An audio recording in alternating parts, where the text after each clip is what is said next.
Jennifer McCollum with the Parent Coach Club, and I am here with the fabulous Sonja Montiel. Hello, Sonja. Hi, Jennifer.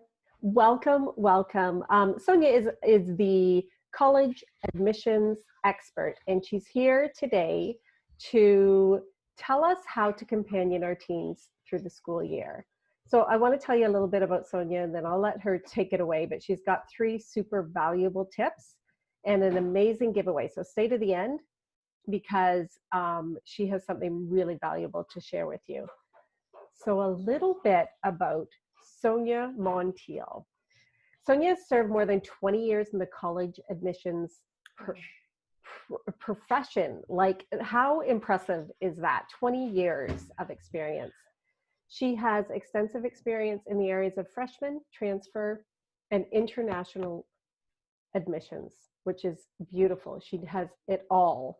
After earning her master's degree in education, she worked as an admissions officer for the University of California system, followed by becoming a director of college counseling at a private preparatory school in California, where nearly, get this, nearly 100% of students attended 4-year universities worldwide.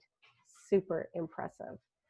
So Sonja founded the College Confidence community in 2002 with a philosophy that college planning must be driven by the teen through reflection, transparency, and accountability, which can only be done with parents who are empathetic, knowledgeable, and patient. And she guides people, the teens and the parents, in this direction. So Sonja, there is so much to say about you. You have all this experience.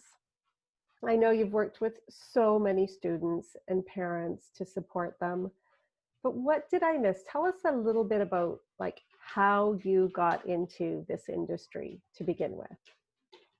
Sure. I mean, college admissions is and especially now, it's a fascinating process within a family. When I first got into admissions, I was young. I was in my mid-20s, and as an educator, it felt so great to be part of this process from the admission side, to understand it at least. But through representing institutions as big as the University of California, and even in the high school side, I was finding a huge problem. The problem was, and then I rebelled against it, was we're not putting teens in the center of this process. As a culture, as a society, and it was driven from the home, so parents were so driven by the outcome, their measurement, that if my student went to college, he'll be okay, right? Okay, if my student went to a college, I can say she'll be successful, or then she will be happy adult. And there was something so wrong in terms of being part of these systems, these institutions, that when I started College Confidence, I said, no, we're going to change all of it. I mean, it took a while. It's 2002 when I started, but I really wanted to change our culture.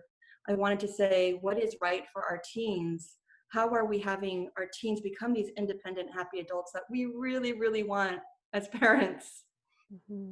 Just recently, I just have to say with COVID, and even before COVID, but we were seeing this transition of our young adults navigating college, and suddenly we had some big issues, mental health issues, emotional health issues, where our young adults weren't able to navigate college.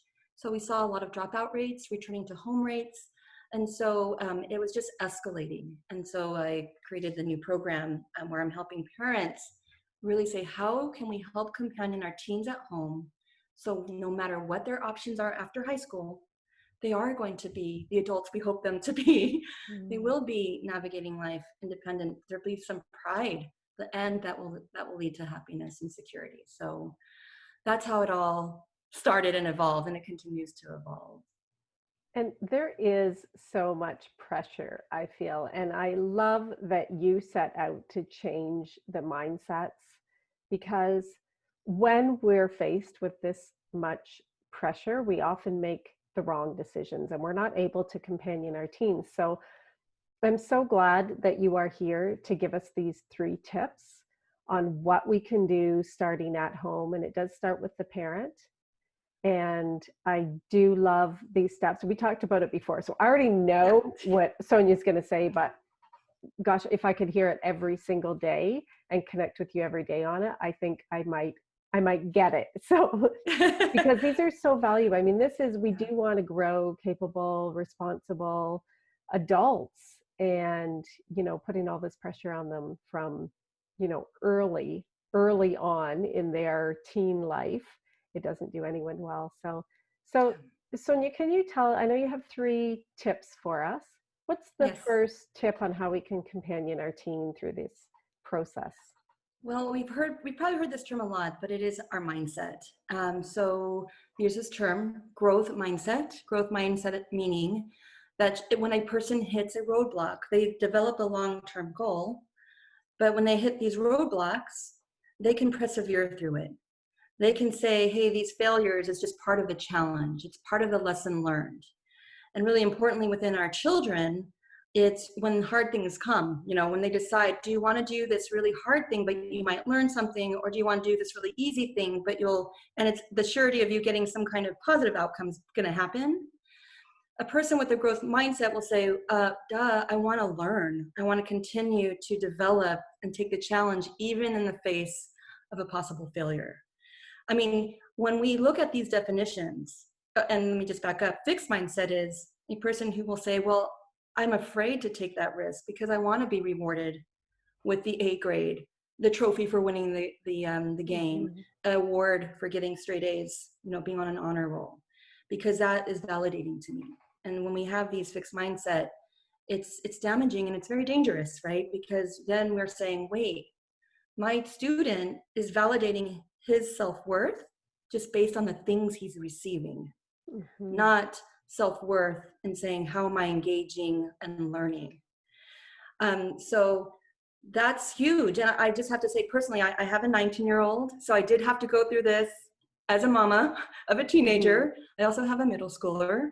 And it creeps up on you because we all think, I don't want to assume, but we want to think like, as a mama, I'm going to do the best for my kid. And I want my child to experience life and take the risk. But sometimes our language is anchored to the fixed mindset. So the tip here is, in order for us to say, yes, I want to help my child develop a growth mindset, we really have to start right here, which is the parent. The adults raising the child, do they have the growth mindset? Because how in the world can we be role models of it or teach it if we can't model it? So great resources that I can share. Carol Dweck is the founder of Growth Mindset. She just recently has a new book. I can't remember the title, but it's got growth mindset in it. Would you happen to know? I don't know. Yeah. I Google. know. Yeah. Google her, you'll find it. Here it is fabulous, but that is really a starting point. Let's reflect on who we are as parents. Our child's first educator is us as parents. And then we can help our child. And of course, we don't want to wait till teen years. We can't just teach growth mindset like, oh, wow, you're a teen now. Let's change things up. But sooner the better. So that's tip number 1. I can identify in my parenting. So I have 4 teens. Well, my oldest is 21, and I have a 19-year-old and twin 14-year-olds. And I love that you bring up the growth and fixed mindset, because I feel like when that I didn't automatically have a growth mindset, I didn't want them to make any mistakes, and I wanted to fix everything. And I think that's kind of part of the growth and fixed mindset, that if I'm automatically fixing things before they happen and not really letting them be a part of the solution to problems coming up, and just taking away all of the opportunity for them to fail, I failed. And I can see that in my own parenting, that I had to grow into this growth mindset that, okay, you're going to fail, but we're going to learn from it. we're going to grow from it. And just the perspective that I had on that, and now that my kids have, that it's okay to fail and we don't have to fix everything from the beginning. And I'm wondering, is that kind of what you're talking about with the growth and fixed mindset? Yes, and then even just to be really, just to give a really applicable tool, it's the words that we use. Mm-hmm. So even saying failure, that's like an outcome, that's a measurement. When you say, "Oh my gosh, honey, you got an A. I'm so proud of you." Well, that's the word. You're fixed. You don't know it, but you just validated a fixed mindset. Look at this awesome trophy you got, because we're so fearful to say, "Ooh, I want to motivate my kid, so I'm really going to hype up this thing he earned so he could feel proud." But that's praise. Mm-hmm. We want to encourage effort, always encourage effort, whether they fail or not. Like, what is it that you learned from this? This was so challenging, and I'm so proud that you put the effort to really stick it through, even though it didn't work out. Right. So I didn't use fail at all in that statement. And I think, again, Dr. Dweck, she gives us really great tools in terms of replacing our words. Our intention's there, but it has to align with the words that we're using. And I just identify you guys, maybe we were raised the same, but I was raised on fixed mindset. So when my team started to develop, I thought, I'm the college counselor. I should have it all together because I have this vision. But something triggered in me, where all of a sudden that fixed mindset started to flood, and I started to say, "Is it enough? Is it enough? Is she doing enough?" And I had to really. It wasn't my teen's problem. This was all my problem as a parent. Some of these things coming up that I needed to work on. So it's a process, language was isn't the it? easiest.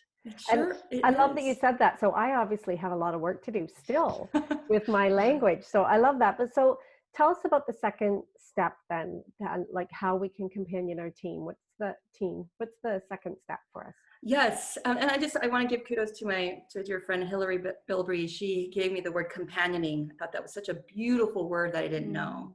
Companioning means to walk alongside your teen, or anyone, but in this case, your teen, alongside of your teen. You're not pushing, you're not pulling, you are right aside at his or her pace. So tip 2 is, well, that's great that we have this correct mindset as individuals in the family, but how do we engage as a family unit? Because we really want to have that connection. I think we crave it, the parents do at least. That's why when our kids come home, we're like, "Tell me about your day. Tell me everything." Tell me everything. And it's not, the teens feel like, "Oh, you're nagging and you're prying and you're investigating." But the intent is, "I'm your mama. I love you. I want to stay connected to you." So the words that we use is probably the most powerful things. So how do we keep this engagement, the connection happening through schooling? Because remember, this workshop or this talk is about this like academic setting. And to communicate, babe, school isn't your identity. Your academic life isn't everything happening in this world. It's something we should talk about. It's something that can have, impacts in your life, but it isn't everything.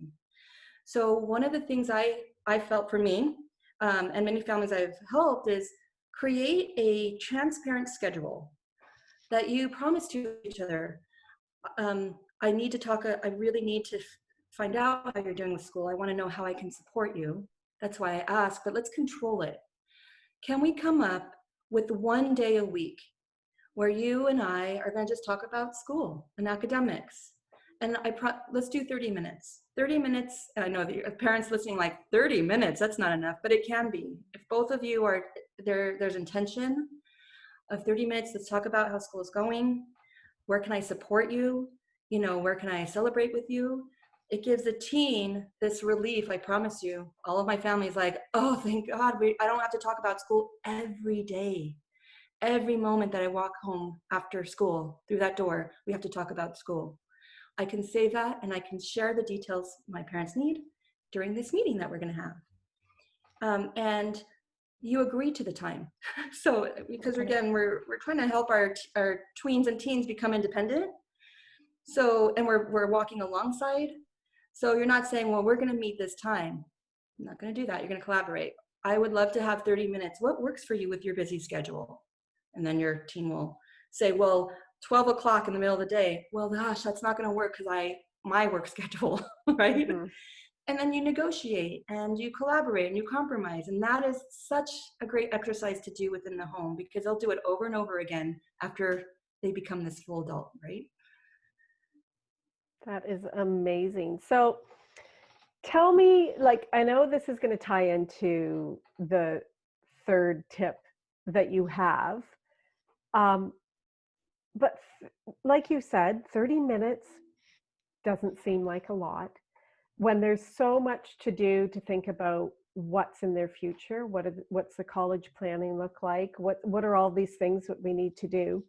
I feel like a parent listening is going to think, even though you said, yeah, this isn't very much time, Yeah. they're still going to think, no, I need to have more time. So how, and how this ties into your third tip is my question.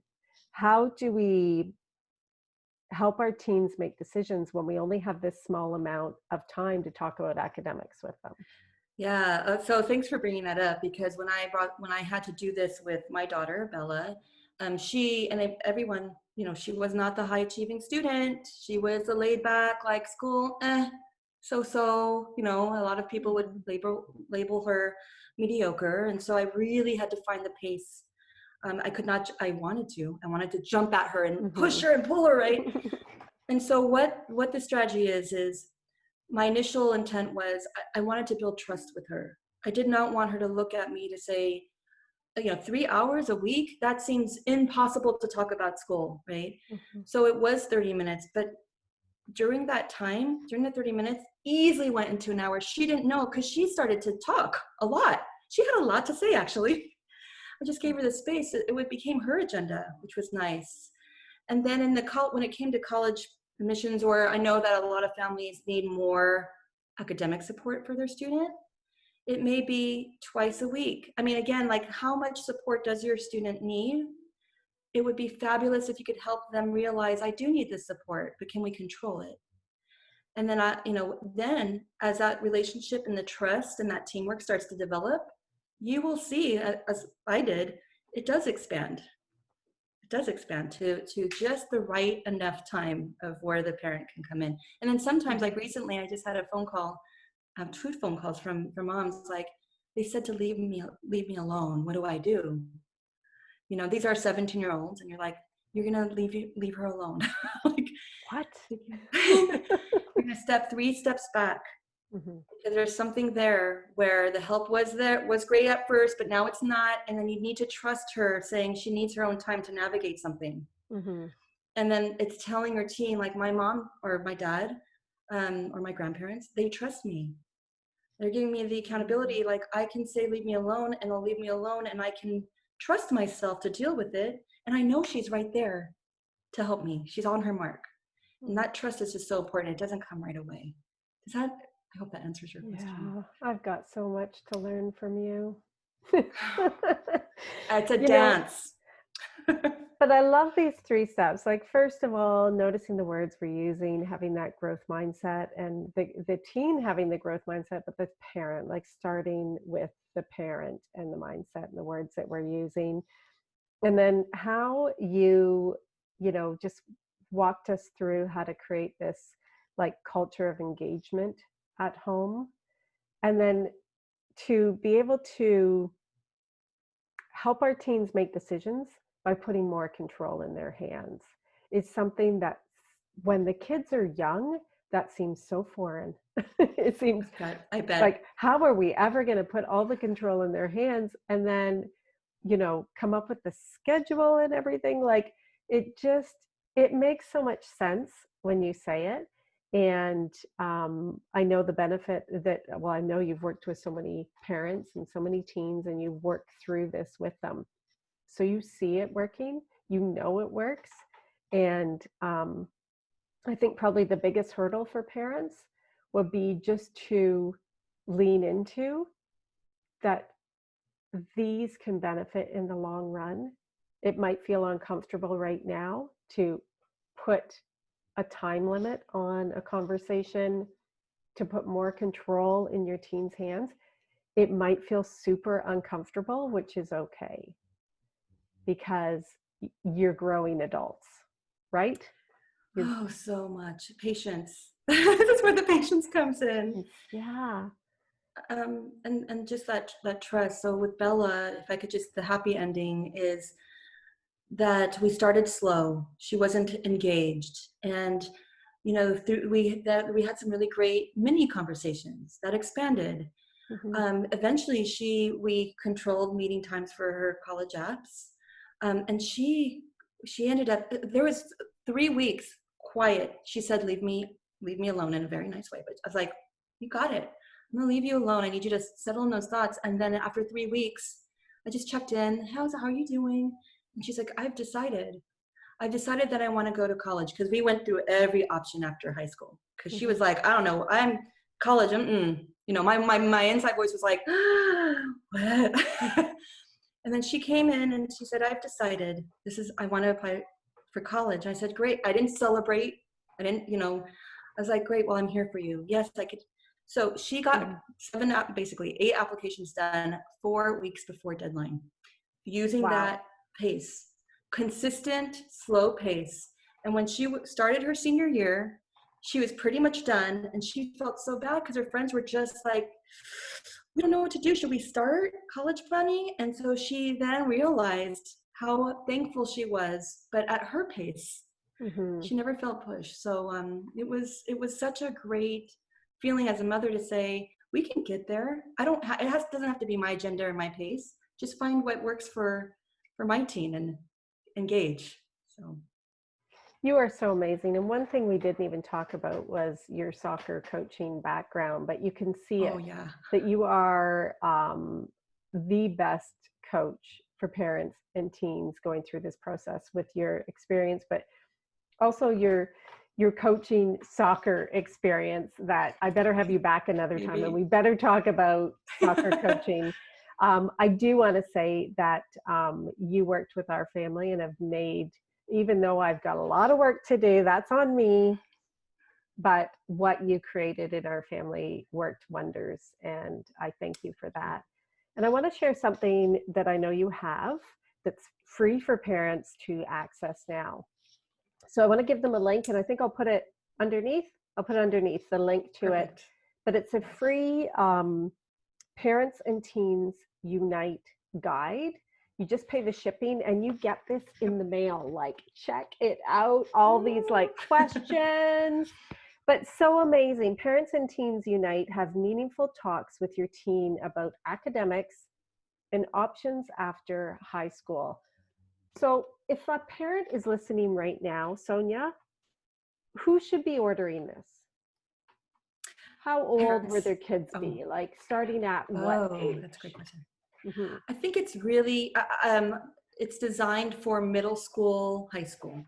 Okay. Middle schoolers, high schoolers, and there are sample questions in there.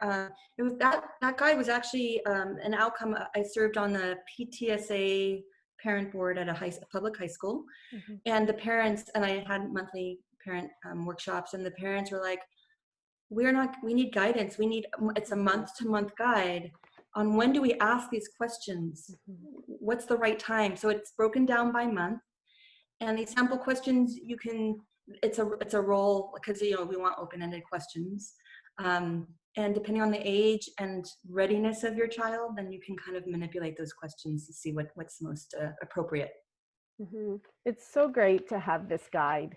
Like, just the wording that you use in it is so valuable, and that you're offering it free. Like, you only pay the cost to ship it and you get this in the mail. So it is Yep. amazing. So parents listening right now, you've heard Sonja is the one to go to for college admissions, for parenting your teens throughout the school years, for switching mindsets, setting up routines, and just making it all work for you and your teen. And I know, Sonja, that you have offered anyone listening a free 30-minute call. Is that right? That's right. So contact me. The link is collegeconfidence.net. You can contact me to schedule a free 30-minute exploratory call just on where you're at with college planning and the talk, and then I can help you get set on the next priority steps. Because I'm still a mom, so I still love the productive, like sequential, what are my next 3 steps to make sure that my team's on, heading the right path. So I will absolutely offer that. That is so awesome. So take advantage of that call with Sonja and figure out what the next step is. And to get that in 30 minutes is super valuable. So thank you so much for being Well, thank you, here and Jennifer. walking us through that. Like every time I talk to you, I learn something new, and I feel that you are just so brilliant in the work that you've done over the last 20 almost years of Wow. like, yeah, and you're not even 25 yourself, so you must have started young. But the way that you work with families, with parents and teens, is brilliant. And I just hope that people take advantage of the free call with you so that they can find out what to do next, because I am going to listen to this again and think about those 3 steps and how to incorporate them into my family. And I know it's going to make a big difference. So thank you so much for being here. Thank you, Jennifer. It's always a pleasure to be here.